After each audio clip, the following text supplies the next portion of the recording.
Good morning. My name is Crystal and I'm the Deslob student. I gotta get ready for work here in just a second, but I wanted to talk about the differences between OCD and OCPD. This is huge for me. This is actually a breakthrough in my recovery, and instead of me trying to explain it, let me have this video explain it. The most important difference is that they belong to two different mental disorder groups. OCD belongs to anxiety disorders, while OCPD belongs to personality disorders. People with OCD are always under severe distress and fear because of their intrusive obsessions. For example, fear of contamination and asymmetry. Most importantly, the person is usually aware of their irrational thoughts and understands that this anxiety has no logical basis. On the other hand, OCPD is not driven by cyclic intrusive thoughts, but by perfectionism. Individuals with OCPD tend to be unaware of their own perfectionism and obsession with detail.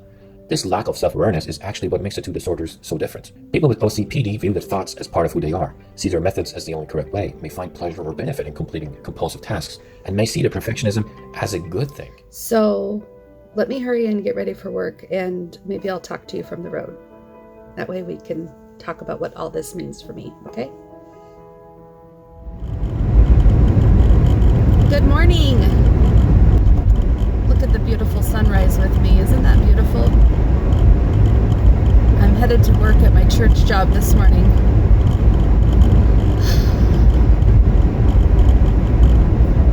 Oh wow. That sun, that glorious sun, is just casting all kinds of crazy weird shadows on my face. Anyways, all right, so as I'm going to work this morning, I just wanted to introduce two videos that I'm just about to show you. One is going to be a hyperspeed clean with me video while I'm talking to you on the other video. I don't know how I'm going to split the screen just yet. But basically, in 2013, I woke up with this epiphany that I have OCD and I need to own it and be proud of it. Well, it turns out after many years of therapy and realization, I don't have OCD. But this video from 2013, just before my 32nd birthday, I didn't know what OCD was or wasn't.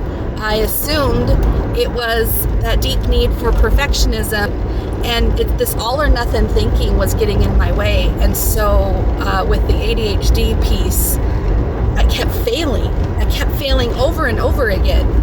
So as you'll see from this video, I call it OCD, but it's not OCD, it's OCPD. It's an obsessive compulsive personality disorder where the need for control and the need to be perfect, or the need to feel like I'm doing a good job before I give myself a pat on the back, was controlling my life all the time when I was younger. And all these years of therapy, as I look back and I watch videos like this, help me realize that progress is better than perfection. And there is a middle ground. It's a balance, like the bicycle. It's not all the way this way or all the way that way. There's a balance in between that I can be okay with. And so as you listen to me struggle with being a mom of little kids and not feeling like I'm doing good enough for the house or good enough for my husband or good enough for my children, you don't have to have OCPD or the ADHD to relate. But I think a lot of us struggle with this perfect mindset. This it has to be like this or I'm not going to do anything at all. And I just really encourage everyone to be okay with the bare minimum on the days that you feel like being blah and just doing the bare minimum. Give yourself grace, give yourself permission. All right, so let me go ahead and share that video now, and we'll do a little hyperspeed just so that it's not so terribly boring. All right, here you go. Have a good day. Good morning, boys and girls. This is Crystal. Her last day of being 31 years old. And do you know what I've decided? I've decided the reason why I've not been feeling like myself lately in the last several years is because I've denied the true being that I am. You know who I am? I'm OCD. I've tried denying that I am. So I'm like, well, then I must not care about the house being clean, and I must not care about doing things on a consistent daily basis, and I must not care about checking off checklists anymore and accomplishing things and making charts and lists and stuff if I can't keep it up. Well, none of that matters. That's all in the past. And it doesn't matter if I try to talk to myself like that in the future, because that's negative talk. And Jim has been getting help with this positive frame of mind, talking to himself better and better words. And something he said sparked an inspiration that he's usually the kind of person that says, okay, I can, or I will, or we'll see, or maybe. And he's never definitive, and he's never convincing. He doesn't put any kind of determination or dedication to what he says he's going to do. No commitment there. I'm going to organize a chart, and I would like to follow this chart for a whole year. That is my goal. My goal is to follow this chart for a whole year, so that in 365 days, when I turn 33 years old, I would like to look back and prove to myself that, yes, Crystal, you are OCD, and you did not let anything stand in your way, because you are better than that. And I think I will be happiest if I can stop letting things stand in my way of being happiest. If I choose to be OCD about something, I'm not going to let Jim's opinion, or coworkers' opinion, or my kids and their needs, or even my own judgmental brain get in my way of being OCD.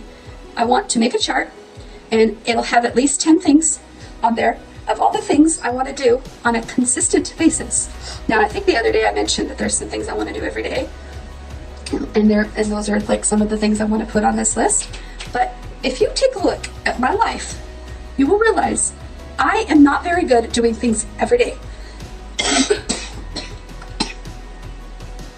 I'd like to be, but track records have shown that I'm not. So this is why I want to make a chart.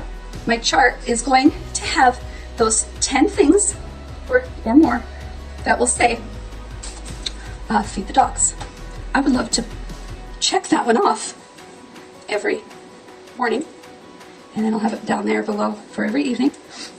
And I'd like to put there shower every day. I'd like to put there take my medicine every day. I'd like to put there post a grateful photo every day. I'd like to put walk the dog, 10 minutes or so every day. I'd like to put lullaby to my kids every day. I'd like to put a healthy NutriBlast drink every day. I'd like to do some sit-ups every day, or maybe dancing would be nice to put on there and do every day, for some cardio and fun cardio, like Zumba, or just my own stupid Paula Abdul moves that I like to do sometimes. They're not Paula Abdul, it's just ones that I made up as a kid that I thought were Paula Abdul moves. Excuse me. Anyways, but because realistically I know that I'm typically not someone that can do all of those things every day, I'd like to put them in a chart, and then on the top side I'd like to put the dates.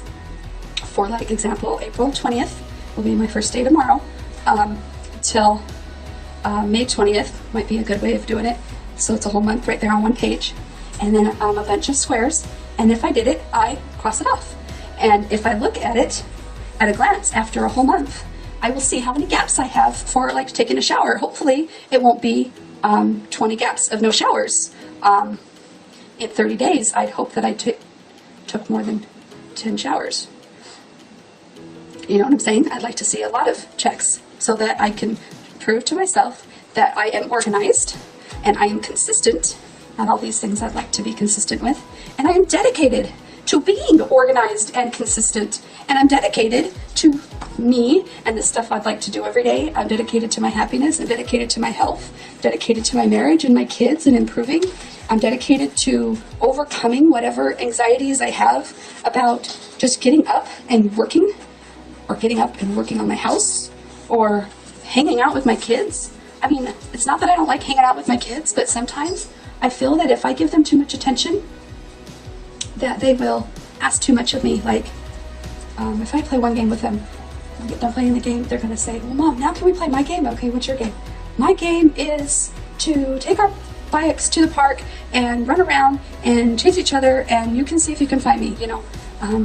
That's not something they've mentioned, but it kind of gives you an idea of how they want their ideas to be heard and valued, and I don't mind doing that for them, but sometimes I can't always do that, so I kind of feel like the safest bet for having my kids play is to have them learn how to play by themselves rather than always be independent on their mom to supply the fun. So I get kind of scared about supplying fun to them because then they think I gotta supply it all the time, and they also might start coming to me with extreme ideas like riding our bikes to the park or riding our bikes to Grandma's house, Matthew said one time. I mean, I guess I'm just being silly because it's just stuff I gotta say, no, we're not gonna do that. And I say that. Anyway, I am OCD, I am organized, I am consistent, and I am dedicated to being me. Me. The true me. Not the scared me, not the unsure me, not the victimized me. I'm dedicated to being my true self again. And I need to realize that I've always been here. So to say even those words, be my true self again, implies that I'm not there yet. But I'm already here. I just need to work on it every day like an OCD person. Because I am an OCD person. I'm going to be. I am. I'm not going to be. I am an OCD person. And I'm going to prove myself in 1 year how OCD I am. That's what my goal is. So I'm going to work on that chart today. And I'm going to put it in my spiner. And on the spine of it, I'm going to say, I am OCD. And people are going to say, well, what the heck is that? And I'm going to say, I am. And I'm proud of it. Because if I'm not proud to be OCD, what else do I got? A messy house. Unorganized life. Inconsistent in every way. Dedication here, failures there. Dedication again, failures again. I'm not doing failures no more. Every day, I'm going to work on lots of stuff, and if I don't do it all the time every day, that's fine. But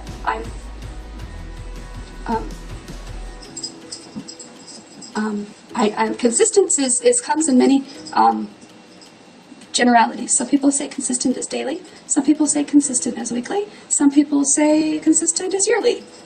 But it depends on the item, right? So if walking the dogs consistently for you is once a day, that's great. If it for me is once a week, then I feel I'm doing great if I do it once a week. So that's where I'm going to have to learn what these what the word consistent means for each of these items. But that's why it's important that I understand. These don't have to be high expectations or I feel like I'm failing. They're just daily goals that I'd like to strive towards. And if I am organized about it, write the list down, consistent about looking at the list, and consistent about getting up and doing it, not just looking at it, then I will be proving to myself that I'm dedicated to accomplishing the things I want done. Hey, you understand how happy this makes me? I gotta do this. I gotta do this. There's so many little things I don't like this, but this seems good. This seems like the right track. I'm excited. I'm excited. So, the 19th of April, 2013, I am going to take this towel off my head and brush my hair and sit down and start. See you all. Sorry I'm so crazy. Bye-bye now.